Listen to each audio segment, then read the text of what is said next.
الحمد لله نحمده ونستعينه ونستغفره ونؤمن به ونتوكل عليه ونعوذ بالله من شرور أنفسنا ومن سيئات أعمالنا من يهده الله فلا مضل له ومن يضلله فلا هادي له ونشهد أن لا إله إلا الله وحده لا شريك له ونشهد أن سيدنا ومولانا محمدا عبده ورسوله صلى الله عليه وعلى آله وأصحابه وأزواجه وذرياته وسلم تسليما كثيرا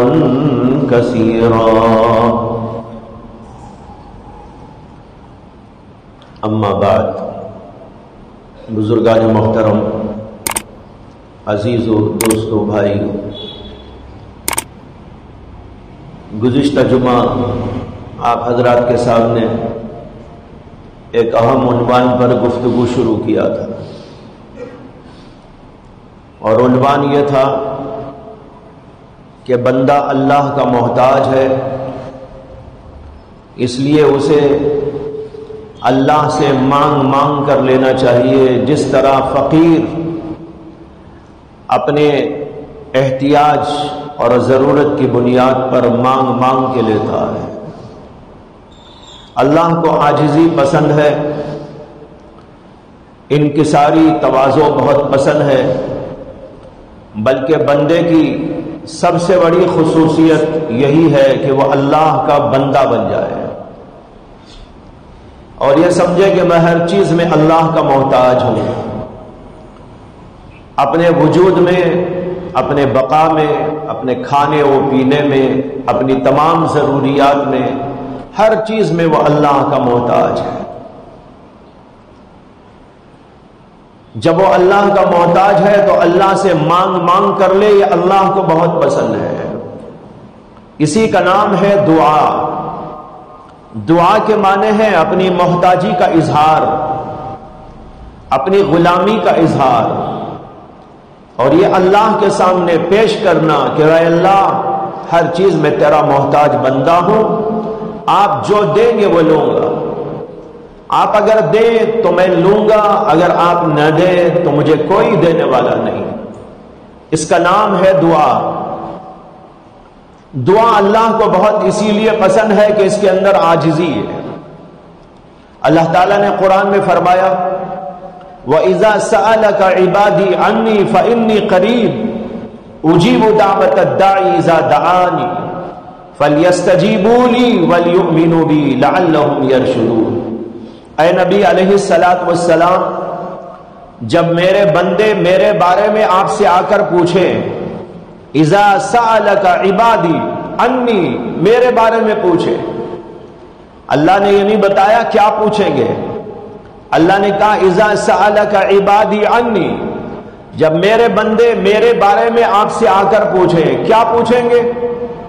حدیث میں آتا ہے کہ کچھ لوگ آئے تھے نبی اکرم صلی اللہ علیہ وسلم کی خدمت اقدس میں، اور انہوں نے عرض کیا کہ یا رسول اللہ، کیا ہم اللہ کو زور سے پکارے یا آہستہ پکارے؟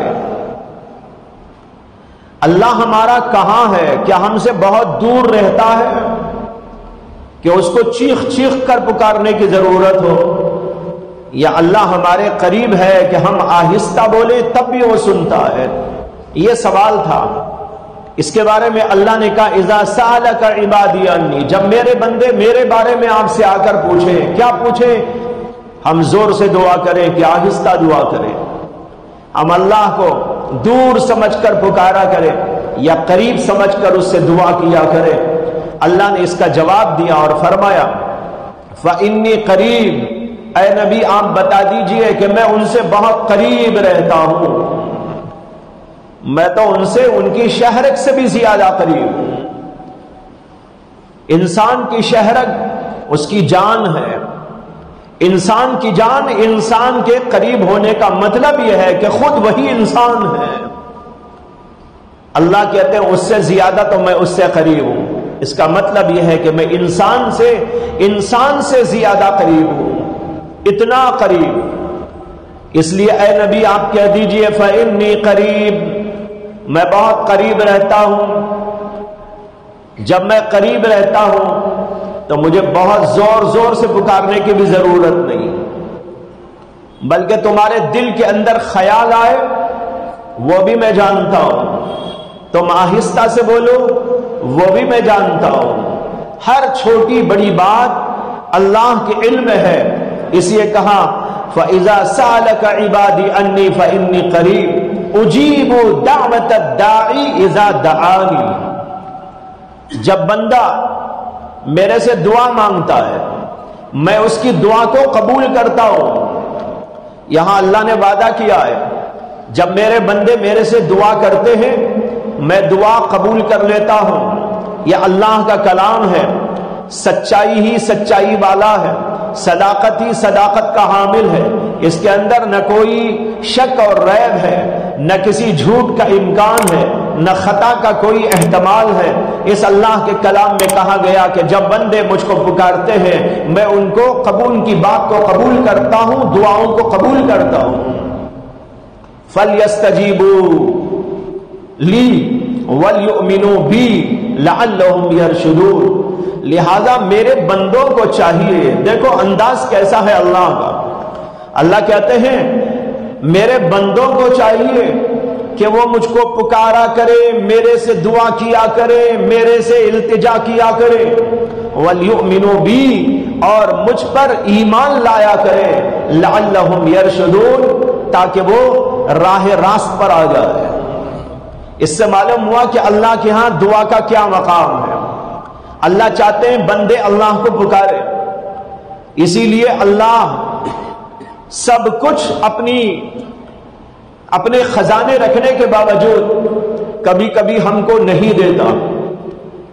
کسی کو کھانے میں کمی ہو گئی، کسی کو پینے میں کمی ہو گئی، کسی کی صحت میں کمی ہو گئی، وہ بیمار پڑ گیا، فقر میں فاقے میں مبتلا ہو گیا، اور کسی طرح کی احتیاج پیدا ہو گئی، اور کوئی مصیبت و پریشانی میں اس کو گرفتار کر دیا گیا. اب یہاں سوال پیدا ہوتا ہے کہ جب بندہ اپنے بندوں پر جب اللہ اپنے بندوں پر انتہائی رحیم ہے، کریم ہے، اس سے بڑھ کر کوئی کریم نہیں، اس سے بڑھ کر کوئی رحیم نہیں، اس سے بڑھ کر کوئی شفیق و مہربان نہیں. اتنا بڑا مہربان ہونے کے باوجود اللہ بندوں پر کبھی کبھی تنگی کیوں کر دیتے؟ کھانے کی کمی ہو گئی، پینے میں کمی ہو گئی، تکلیفیں آ گئی، پریشانیاں آ گئی، درد اٹھ گیا، بخار چڑھ گیا، اور مختلف قسم کی تکلیفوں، حوادث اور پریشانیوں میں گرفتار کر دیا گیا. سوال یہ پیدا ہوتا ہے جب ہمارا پروردگار اتنا رحیم ہے تو یہ پھر کیوں دیتا ہے پریشانیاں؟ کیوں کمی کر دیتا ہے کھانے اور پینے میں؟ کیا اللہ کے پاس کوئی کمی ہے؟ اللہ کے خزانے اتنے جو غیر محدود، لا متناہی، لیکن اس کے باوجود اللہ کیوں کمی کر دیتے ہیں؟ اس کی وجہ آپ کو بتا رہا ہوں. یہ کمی اس لیے کی جاتی ہے تاکہ بندہ بنا رہے، اللہ سے مانگتا رہے، بھیک مانگتا رہے، التجائیں کرتا رہے، اور اللہ کے سامنے عاجزی برتتا رہے، بار بار اللہ کے دربار میں آتا رہے. اس لیے کہ اللہ یہ بھی جانتے ہیں کہ میرے بندوں کی فطرت یہ ہے کہ جب تک ان کو تنگی نہیں ہوتی وہ میرے سامنے ہاتھ نہیں بساتے، جب تک پریشانی نہیں آتی وہ اللہ کے سامنے نہیں آتے. اسی لیے آتا ہے کہ حضرت سیدنا موسیٰ علیہ نبینا علیہ السلام نے ایک بار اللہ تعالیٰ سے عرض کیا کہ اے اللہ، آپ بندوں پر اتنے رحیم اور شفیق و مہربان ہونے کے باوجود ان پر تنگی کیوں کر دیتے ہیں؟ حضرت موسیٰ علیہ السلام اللہ کے کلیم تھے، اللہ تبارک و تعالیٰ سے بات چیت کا اللہ تبارک و تعالیٰ نے ان کو شرف عطا کیا تھا. وہ کوہ طور پہ تشریف لے جاتے تھے، اللہ تعالیٰ سے ہم کلامی نصیب ہوتی تھی اور مختلف قسم کی باتیں حضرت سیدنا موسیٰ علیہ السلام سے منقول ہیں۔ ان میں سے ایک بات یہ ہے کہ انہوں نے عرض کیا کہ اللہ، سارے خزانے آپ کے پاس، ساری طاقتیں آپ کے پاس، رحم کرم آپ کے پاس، سب کچھ ہونے کے باوجود آپ بندوں پر تنگی کیوں کرتے ہیں؟ اللہ نے کہا کہ اے موسیٰ، اگر میرے بندوں پر میں تنگی نہ کرتا، اگر میرے بندوں کو میں پریشانی میں مبتلا نہ کرتا، اگر ان کو حوادث میں مبتلا نہ کرتا، تو پھر یہ بندے میرے قریب کہاں آتے؟ اس لیے میں ان کو تنگی و پریشانی میں ڈالتا ہوں، یہ میرے سے قریب آ جائے۔ دیکھو کتنے بڑے رحیم ہے اللہ، یہ چاہتے ہیں بندے میرے سے دور نہ ہو، مجھے پکارا کرے، میرے سے التجائیں کیا کرے۔ ایک حدیث میں آتا ہے کہ نبی اکرم صلی اللہ علیہ وسلم نے فرمایا کہ جب رات کا ایک وقت گزر جاتا ہے، تہائی رات گزر جاتی ہے، تو اللہ تبارک و تعالی پہلے آسمان پر نزول اجلال فرماتے ہیں اور اللہ کی طرف سے اعلان ہوتا ہے۔ یہ اعلان بھی اسی لیے ہوتا ہے کہ بندے مانگے، اللہ سے التجائیں کرے، دعائیں کیا کرے۔ اللہ کی طرف سے اعلان ہوتا ہے، کوئی ہے دعا مانگنے والا، کوئی ہے مغفرت طلب کرنے والا، کوئی ہے اپنی حاجتوں کو پیش کرنے والا، کوئی ہے اپنی تنگیوں مصیبتوں کو دور کرانے کی درخواست کرنے والا۔ یہ اللہ کی طرف سے برابر اعلان ہوتا رہتا ہے، یہاں تک کہ یہ اعلان کا سلسلہ صبح صادق ہونے تک رہتا ہے۔ جب صبح صادق ہو جاتی ہے یعنی فجر کا وقت آ جاتا ہے تو پھر یہ سلسلہ بند ہو جاتا ہے۔ جو بندہ رات کے اس وقت میں، سہانے وقت میں اٹھتا ہے اور اللہ تعالیٰ سے التجائیں کرتا ہے، دعائیں مانگتا ہے، روتا اور گڑ گڑاتا ہے، اللہ تبارک و تعالیٰ اس کی دعاؤں کو قبول فرما لیتے ہیں۔ یہ ہے انتظامات۔ اللہ چاہتے ہیں بندے آئیں قریب۔ ایک اور حدیث آپ کو سناؤں، اللہ کے نبی علیہ السلام نے فرمایا کہ مومن بندے پر اللہ پریشانی ڈالتے ہیں، اس مومن بندے پر جس بندے کو اللہ زیادہ چاہتے ہیں۔ یہ بھی عجیب حدیث ہے، فرمایا کہ اس مومن بندے پر اللہ زیادہ پریشانیاں ڈالتے ہیں، کسی بھی طرح کی پریشانی ہو، کھانے و پینے کی ہو، بیماریوں کی ہو، مصیبتوں کی ہو، لوگوں کی طرف سے گالیاں سنانے کی ہو اور مختلف انداز کی ہو، مومن بندہ جو اللہ کا محبوب و لاڈلا ہوتا ہے اس کو زیادہ پریشانیوں میں مبتلا کیا جاتا ہے، اور اس لیے مبتلا کیا جاتا ہے کہ اللہ کا یہ بندہ جب اللہ کو پکارتا ہے تنگی میں، پریشانی میں، فقر میں، فاقے میں، مصیبت میں، اور بار بار کہتا ہے اے اللہ، اے اللہ، اے میرے پروردگار، اے میرے پروردگار۔ اللہ کو اس کی آواز بہت پسند آتی ہے، اس پسندیدہ آواز کو سننے کے لیے اللہ اسے مصیبتوں میں ڈالتا ہے۔ معلوم ہوا کہ اللہ کو یہ پسند ہے بندہ پکارا کرے۔ بہرحال میں بتا رہا ہوں کہ اللہ کو دعا پسند ہے، لیکن آج عجیب بات ہے ہم لوگوں کی کہ ہم دعا ہی نہیں کرتے۔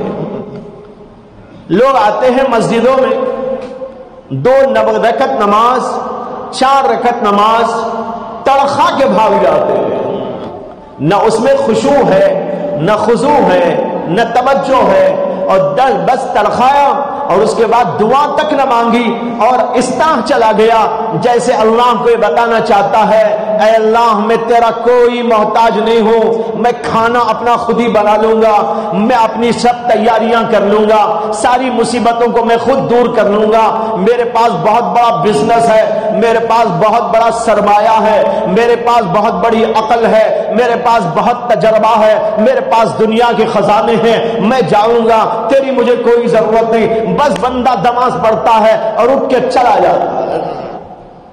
کیا یہ بندے کی شان ہے؟ بندہ تو عاجز ہے، محتاج ہے، قطرے قطرے کا محتاج ہے۔ تیرے پاس اگر دولت ہے، تیرے پاس اگر جائیداد ہے، تیرے پاس اگر مال و متاع ہے، تیرے پاس اگر بیلنس ہے، وہ خدا ہی کا دیا ہوا ہے، اگر خدا چاہے تو چھین بھی سکتا ہے۔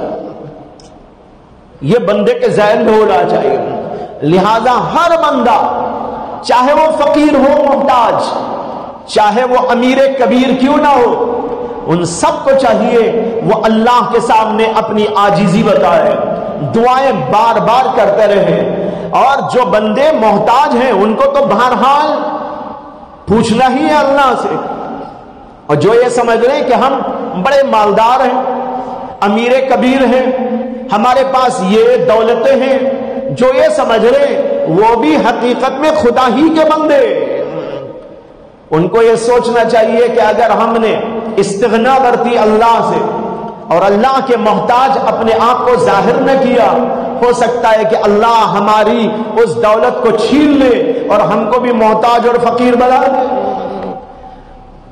میرے شیخ و مرشد اور استاذ حضرت مولانا شاہ مسیح اللہ خان صاحب نور اللہ مرقدہ ایک بڑا حیرت انگیز اور عجیب واقعہ سنایا کرتے تھے، میں نے بھی اس کو بارہا سنایا ہے، یاد آ گیا۔ پھر حضرت نے فرمایا کہ ایک جگہ پر ایک بڑا مالدار رہتا تھا، بڑا غرور والا، تکبر والا، کسی فقیر کو جو ہے خاطر میں نہ لاتا تھا، بڑے غرور اور فخر کے ساتھ زندگی کرتا تھا۔ اللہ نے اسے بڑی دولت اور مال دیا تھا، وہ شادی شدہ تھا۔ ایک بار کھانا کھاتا بیٹھا تھا، کھانے میں مختلف قسم کی ڈشیں رکھی ہوئی تھی، میاں بیوی بچے کھانا کھا رہے تھے، اتنے میں ایک فقیر آیا تو بیوی نے کہا کوئی فقیر آیا ہے کچھ کھانا دے دیں گے؟ اس نے کہا کوئی ضرورت نہیں، یہ فقیر تو مانگتے رہتے، ان کا کام یہ ہے، ان کا دھندا یہ ہے، ایسے ہیں ویسے ہیں۔ یہ کہہ کر فقیر کو ایک زور سے ایسا ڈانٹا کہ بیچارہ وہاں سے آگے کو بڑھ گیا، تحقیر کی فقیر کی، اور اس کے ساتھ برا سلوک کیا۔ دیکھو قرآن نے ایک بہت عجیب بات کہی ہے، اللہ تعالیٰ نے فرمایا کہ اگر تم کسی کو نہیں دے سکتے تو اس سے اچھی بات کہہ دینا، یہ تمہارے لیے اس سے بہتر ہے کہ دے کر احسان جتاؤ۔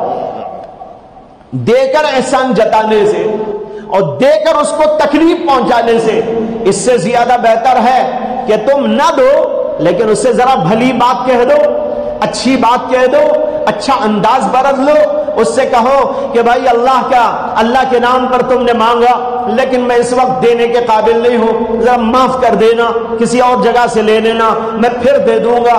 اگر نہ دینا چاہتے ہو تب بھی انسان کو انسانیت برتنا چاہیے، لیکن ایک انسان دوسرے انسان کے ساتھ جب بدسلوکی کرتا ہے، اس کی تحقیر کرتا ہے، اس کو سوچنا چاہیے میرے اندر کون سے چار پر لگ گئے ہیں، میں بھی تو اسی اللہ کا پیدا کردہ ہوں جس اللہ نے اس بندے کو پیدا کیا، اور اس بندے کو اللہ نے اپنی حکمت سے اپنی مشیت سے فقیر بنایا، اور اسی حکمت اور مصلیت سے مجھ کو امیر بنایا۔ اس میں اور اس میرے میں کوئی فرق نہیں ہے، وہ بھی اللہ کا بندہ ہے، میں بھی اللہ کا بندہ ہوں۔ اس کو اللہ نے نہیں دیا، مجھ کو اللہ نے دیا، میرا کچھ نہیں ہے اس کے اندر۔ اللہ نے دیتا تو میں کہاں سے لاتا؟ کیا ماں کے پیٹ میں خزانے تھے کہ لے کے باہر آتا؟ کہاں سے لے آتا؟ یہ اللہ نے عطا کیا۔ بہرحال اللہ نے قرآن میں یہ بات فرمائی کہ اگر تم کسی کو نہ دے سکو تو اس کے ساتھ بھلی بات کہہ دو، یہ اس سے بہتر ہے کہ دے کر اس کے دل کو توڑ۔ یہاں دیا بھی نہیں اور دل توڑ دیا۔ اللہ تو کہہ رہے دے کر بھی دل نہ توڑو، ایسی بات نہ کہو جس سے کہ فقیر کا دل ٹوٹ جائے۔ اور یہاں اس بے وقوف نے کیا کیا؟ فخر میں، غرور میں اور اپنے مال و دولت کے نشے میں ایک فقیر کا دل توڑ دیا۔ اب وہ فقیر ایک در سے دوسرے در کو چلا گیا، کہیں نہ کہیں سے اس کا انتظام ہو گیا، لیکن یہ اللہ کی پھٹکار شروع ہو گئی۔ پھٹکار یہ ہوئی کہ چند دنوں کے بعد اس کا بزنس ٹھپ ہو گیا۔ ہم جب یہ حالات آتے ہیں، یہ مسائل آتے ہیں، تو یہ نہیں سوچتے کہ بھائی ہم نے کیا غلطی کر دی ہے، ہمارے اندر کون سا فطور پیدا ہو گیا ہے۔ یہ ہماری کسی غلطی کا نتیجہ ہو سکتا ہے. ہم نے اللہ کو کہیں ناراض کر دیا ہوگا، لیکن یہ سوچنے کے بجائے اب لوگوں کا مزاج یہ بن گیا ہے کہ اگر پریشانی شروع ہو گئی، نقصان پہ نقصان ہو گیا، سب سے پہلے سوچتے ہیں جادو کس نے کرایا ہے. کیا جادو؟ ارے تیرے اوپر تو جادو تو نے خود کیا ہے. خدا کو ناراض کر کے، نبی کو ناراض کر کے، اس کی شریعت کو توڑ کر تو نے خود اپنے اوپر جادو کیا ہے. کسی اور کو تیرے اوپر جادو کرنے کی ضرورت کیا پڑی؟ قریب کی بات نہیں سوچتا، بہت دور کی بات سوچتا ہے. اپنے آپ کو فرشتہ سمجھتا ہے، اپنے آپ کو بہت اونچا سمجھتا ہے، دوسروں کے اوپر سب کو ڈال دینا چاہتا ہے. اس نے جادو کیا ہوگا، اس نے منتر کر دیا ہوگا، اس نے ایسا کیا ہوگا، اس نے ایسا کیا ہوگا. بے شک دنیا میں جادو چلتا ہے. ہمارے نبی علیہ السلام پر بھی جادو کرنے والوں نے جادو کیا، لیکن اس کا مطلب یہ تھوڑا ہی ہے کہ ہر آدمی یہی سمجھے کہ جادو ہی ہو رہا ہے دنیا میں. اپنی بھی غلطیاں ہوتی ہیں، اللہ کی پھٹکار بھی ہوتی ہے، اللہ کی طرف سے لعنتیں ہوتی ہیں، اللہ کی طرف سے مصیبتیں ڈالی جاتی ہیں. ہماری اپنی غلطیوں کی بنیاد پر، ہماری اپنی خطاؤں کی بنیاد پر، ہماری اپنی لغزشوں کی بنیاد پر اس آدمی نے کیا کیا؟ ایک فقیر کا دل توڑ دیا. نتیجہ ہوا کہ اس کا بیپار ٹھپ ہو گیا. اب روزانہ نقصان پہ نقصان ہوتا چلا گیا. اتنا نقصان ہوا کہ اصل سرمایہ ختم ہو گیا. جب اصل سرمایہ ہی ختم ہو گیا، بیپار بند کر دیا، اور پھر اس کے بعد جو گھر میں چیزیں تھی ان کو بیچنا پڑا تاکہ گزر بسر کیا جا سکے، کھانے پینے کا انتظام کیا جا سکے، بیوی بچوں کی کفالت کی جا سکے. اس لیے گھر کی اشیاء اٹھا کے بیچنا شروع کر دیا.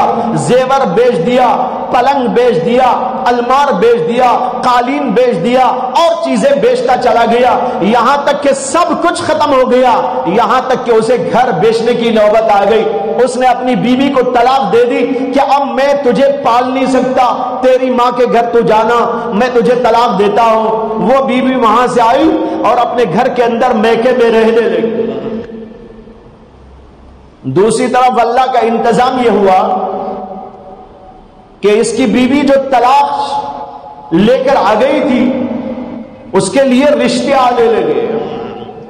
جب وہاں رشتے آنے لگے تو ایک رشتہ لوگوں کو، اس کے گھر والوں کو پسند آیا. وہ بھی اچھا مالدار آدمی تھا، دیندار آدمی بھی تھا. مالدار بھی دیندار بھی دونوں چیزیں مل کے آ گئی. انہوں نے کہا کہ بہت اچھا، پہلا آدمی تو خالی مالدار تھا، یہ آدمی مالدار بھی ہے اور دیندار بھی ہے، اس سے شادی کر دو. لہذا اس کی شادی ہو گئی. اب یہ میاں بیوی بھی بہت ہنسی خوشی سے رہنے لگے. لیکن عجیب اتفاق تھا، حیرت انگیز بات یہ تھی کہ جس گھر میں اب گئی تھی وہاں پر ساز و سامان کچھ اسی ڈیزائن کا جیسے کہ پرانے گھر میں تھا. پہلے شوہر کے گھر کی جیسی چیزیں، بالکل اسی طرح کا المار، اسی طرح کی چیزیں، اسی طرح کا فرنیچر، اور وہی سب کچھ وہاں نظر آ رہا تھا. اس نے کہا بھائی اتفاق ہوگا، اسے کہ کمپنی والوں نے بنایا تو بہت سے بناتے ہیں، اس نے بھی خرید لیا ہوگا، اس نے بھی خرید لیا ہوگا. بہرحال دن میں ایک قسم کی خلیج آئی، اس نے اسے جو ہے نکال دیا دل سے، اور بات چلتی رہی. ایک بار کا واقعہ ہوا کہ کھانا کھانے کے لیے یہ میاں بیوی بیٹھے تھے. ایک فقیر نے آ کر دستک دی تو وہ میاں کہنے لگا کوئی فقیر آیا ہے، پہلے اس کو دو، بعد میں ہم کھائیں گے. وہ تو بڑا غرور والا تھا پہلا، جو فقیروں کو خاطر میں نہ لاتا تھا. یہ آدمی کہنے لگا پہلے فقیر کو دو، پھر بعد میں ہم کھائیں گے. لہذا روٹیاں بھی اور بھی جو کچھ تھا اس کو اٹھایا، بیوی کو دیا کہ ذرا دے دو. وہ بیوی لے کر گئی دروازے پہ، دروازہ آہستہ سے کھول کر ڈالنا چاہا. جو ہی ڈالا تو اس کی زبان سے ایک چیخ نکل گئی. شوہر اندر سے اٹھ کے بھاگ کے آیا، کہنے لگا کیا ہوا، چیخ کیوں ہو گئی، کیا پریشانی ہو گئی، کیا فقیر نے کچھ تم کو کہہ دیا، کوئی بدسلوکی کر دی، کیا ہوا؟ اس نے کہا کچھ نہیں. اس نے کہا کچھ نہیں، اور اتنی بڑی چیخ نکل گئی، یہ کیا ہے پریشانی؟ اس نے کہا چلو میں قصہ بتاتی ہوں. اب وہ آئی, اپنے دوسرے شوہر کے ساتھ بیٹھ کر گفتگو شروع کی. اس نے کہا کہ یہ آپ کو پہلے ہی معلوم ہے کہ میں طلاق یافتہ ہوں, پہلے ایک شوہر کے پاس میں تھی اور اب تمہارے پاس میں ہوں, لیکن جو پہلا شوہر میرا تھا میں اب دیکھ رہی ہوں کہ وہی میرے دروازے پر فقیر بن کے آیا, اس لیے میری چیخ نکل گئی. وہ کہنے لگی اب جو آیا تھا فقیر وہ اصل میں میرا پہلا شوہر تھا, اس کو دیکھ کر میری چیخیں نکل گئی. اس نے کہا ایسا کیا ہو گیا کہ وہ فقیر بن گیا؟ اس نے کہا چلو قصہ سناتی ہوں. اس نے اب یہ قصہ سنایا کہ جیسے آج ہم کھا پی رہے تھے بیٹھ کر, اس پہلے شوہر کے ساتھ بھی میں بیٹھے کھا رہی تھی, ایک فقیر دروازے پہ آیا, میں نے اسے کچھ دینا چاہا, میرے شوہر نے ڈانٹا, مجھے بھی ڈانٹا, اس فقیر کو بھی ڈانٹ کر آگے بھیج دیا. اس کے بعد سے اس کے اوپر خدا کی لعنت برسنی شروع ہو گئی, یہاں تک کہ اس کا کاروبار ٹھپ ہو گیا اور سارا کاروبار ختم ہو گیا. گھر کی چیزیں فروخت کرتا چلا گیا, فروخت کرتا چلا گیا, یہاں تک کہ پورا گھر خالی ہو گیا. گھر بھی اس نے بیچ دیا اور پھر مجھ کو طلاق دے دی. اب میری شادی تمہارے سے ہو گئی, اب تمہارے ساتھ میں بیٹھی ہوں, لیکن وہ پہلا شوہر بھیک مانگتے ہمارے گھر پہ آیا. اس نے کہا اگر تم کو یقین آئے تو میری بات بھی ذرا سن لینا کہ اس وقت جو تمہارے دروازے پر بھیک مانگنے آیا تھا وہ میں تھا. اللہ اکبر. دیکھ رہے آپ, تلک الایام نداولها بین الناس, اللہ کہتے ہیں ان ایام کو ہم الٹ پلٹ کرتے رہتے ہیں. فقیر کو امیر بنا دیتے ہیں, امیر کو فقیر بنا دیتے ہیں, بادشاہ کو ٹھپ کر دیتے ہیں, رعایا کو اوپر بلند کر دیتے ہیں, با عزت کو بے عزت کر دیتے ہیں اور بے عزت کو عزت دار بنا دیتے ہیں. اللہ کی تو شان یہ ہے, اللہم مالک الملک تؤتی الملک من تشاء وتنزع الملک ممن تشاء وتعز من تشاء وتذل من تشاء بیدک الخیر انک علی کل شیء قدیر. یہ ہے بھائیوں طاقت والا.